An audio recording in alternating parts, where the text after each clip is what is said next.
My name is Karen vanBarneveld. I wrote about toxicity in food and the environment and the need to eat organically in my book, God Made Organics, Not GMOs. I'm a grandmother of 13 and great-grandmother of 3. Sadly, I've lost 2 of them directly related to addiction. And when this picture of Jennifer was taken, I can see that was when she was already getting high. Yeah, her true heavy addiction started when she injured her wrist and she was prescribed opiates. But when she was taken off the pain pills, she still had pain, and she was buying heroin. Then it was shooting heroin, and it progressed very quickly. Sometimes I feel like Jennifer was a real catalyst for a lot of what I'm doing now. Yeah.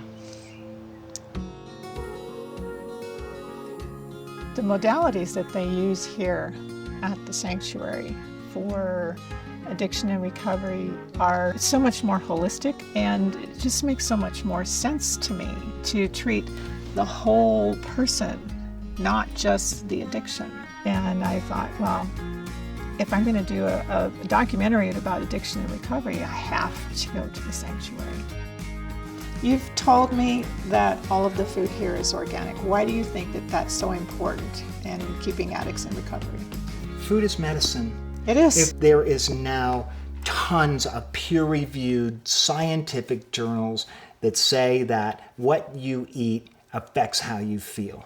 It's indisputable. Yeah. Inflammation is something that we've heard a lot about. Inflammation is always present with anxiety and depression. And what's interesting is now they're finding out that inflammation happens first. Mm-hmm. So inflammation is upstream from depression and anxiety, so it's causal.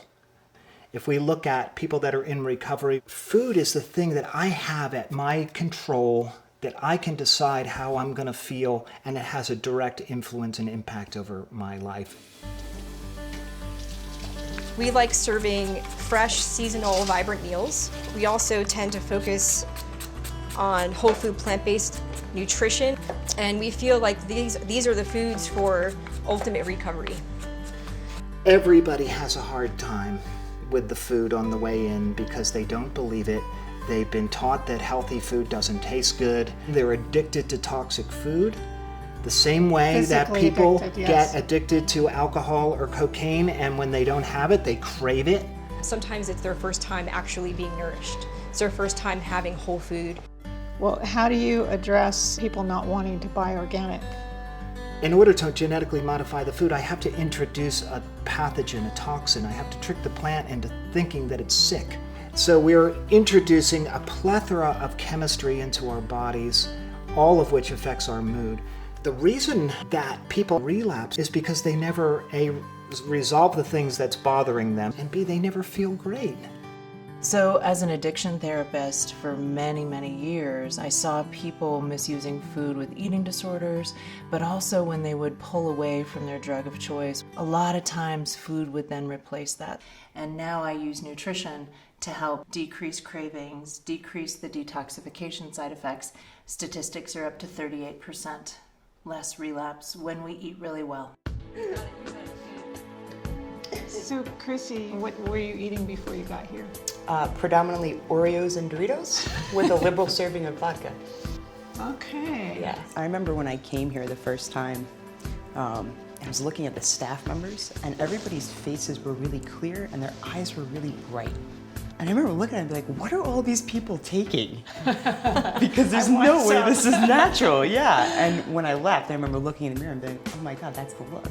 I was super proud of that. Yeah. Yeah, I've not gone back to my Oreo habit, so that's good. Good. Yeah. Good. What would you kind of estimate what the number of clients that maintain their sobriety versus About others? 80-odd%. And people want to feel well, and they'll tend to do the things that are making them feel well. Most people don't come to addiction because they perceive they're in pain. Most people come to addiction because they take a drug and all of a sudden they feel better. But the food is it's the thing that people can do, and I have a direct relationship with it.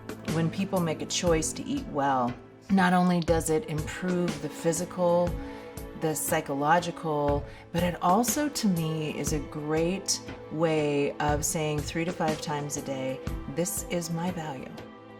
I wish that my grandchildren could have found something like this, and particularly my granddaughter that passed. I think if she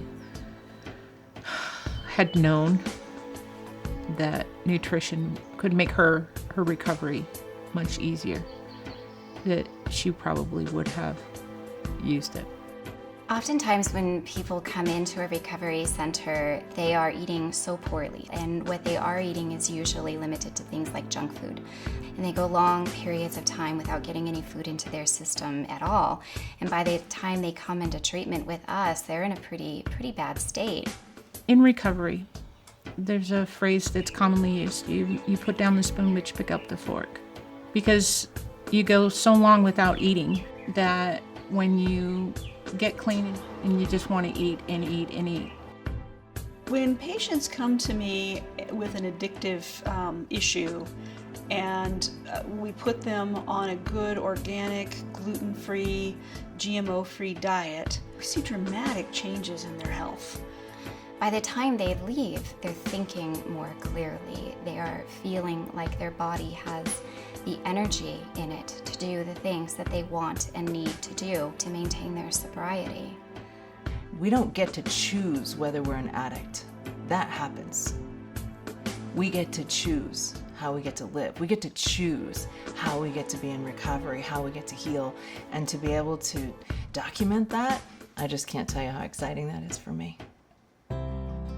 So I have this idea to do a documentary, picking up some participants in the local area who are in recovery and changing them from processed and GMO foods to organic foods and supplements and following them for 90 days. I'll be there with you. Awesome. I feel like my daughter is pretty excited about what we're doing in this documentary. It doesn't go away, it never goes away. That loss, it's always in your heart. That's why I'm doing what I'm doing. If we can help one person, it doesn't have to be my family, it can be any family, then this is all worthwhile.